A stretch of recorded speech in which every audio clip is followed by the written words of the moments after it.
समुंदर की तह में छुपा है एक ऐसा नगर जिसके पतन की कहानी सदियों से बनी है मिथ। वो नगर जहां भगवान कृष्ण ने रचाई अपनी महाकथा। क्या सच में डूब गया था ये नगर, प्राचीन द्वारिका? आइए खोजते हैं उस रहस्य को जो इतिहास से भी गहरा है। परिचय। प्राचीन भारत के महाकाव्य महाभारत में भगवान कृष्ण की तीव्र भूमिका भारतीय धर्म, संस्कृति और इतिहास में एक अलग ही जगह रखती है। ऐसे समय में जब उनकी कथाएं जन जन तक पहुँचे, उनका घर द्वारिका भी महान था। कहा जाता है ये शहर स्वयं भगवान कृष्ण ने समुद्र के किनारे बसाया था, जो अपनी भव्यता और समृद्धि के लिए मशहूर था। परंतु महाभारत के समाप्ति के बाद ये धन्य नगर अचानक से गुम हो गया। द्वारिका का इतिहास। आज के गुजरात तट के पास एक पौराणिक स्थल है जिसके बारे में कई प्राचीन ग्रंथों में विस्तार से वर्णन मिलता है। इसे भगवान कृष्ण की राजधानी माना जाता है, जहाँ उन्होंने न केवल शांति और समृद्धि से अपना शासन चलाया, बल्कि उनकी सत्ता का प्रतीक भी था। पुराणों में द्वारिका को स्वर्ग के समान बताया गया है,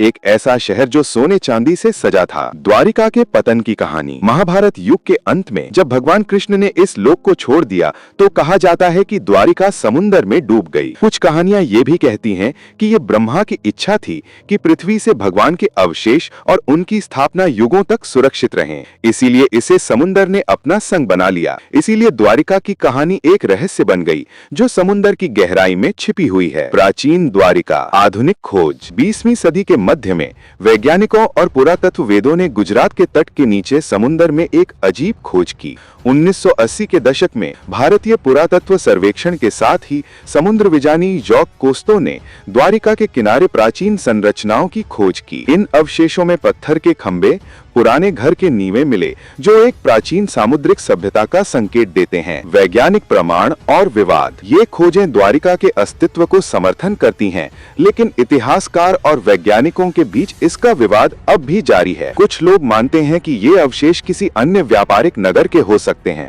वहीं कुछ विशेषज्ञ पौराणिक कथाओं के साथ इन प्रमाण को जोड़कर इतिहास को नई दृष्टि से देखने पर जोर देते हैं। सांस्कृतिक और आध्यात्मिक महत्व। द्वारिका सिर्फ एक भौतिक स्थल नहीं, बल्कि धर्म, आध्यात्म और भारतीय दर्शन का एक महत्वपूर्ण केंद्र रहा है। ये स्थल आज भी करोड़ों श्रद्धालुओं के लिए श्रद्धा और विश्वास का प्रतीक है। कृष्ण के जीवन और उनके संदेश की गूंज यहाँ से पूरे भारत और विश्व में फैलती रही, जो दिखाता है कि द्वारिका का अस्तित्व सिर्फ भौगोलिक प्रश्न नहीं, बल्कि आध्यात्मिक सत्य भी है। अंतिम संदेश। द्वारिका का रहस्य कभी पूरी तरह नहीं खुला, पर जिन्होंने खोजा है उनसे ये स्पष्ट है कि इतिहास के कई गुप्त रहस्य अब भी समुद्र की गहराई में दबे हैं। भगवान कृष्ण के इस दिव्य नगर की कहानी एक प्रश्न छोड़ी है, क्या ये सिर्फ एक कथा है या इतिहास की खोई हुई एक महत्वपूर्ण कड़ी? जो भी हो, द्वारिका की कहानी हमारे अतीत, विश्वास और संस्कृति के गहरे रहस्यों से जुड़ी है, जो आज भी दिल को छू लेते हैं।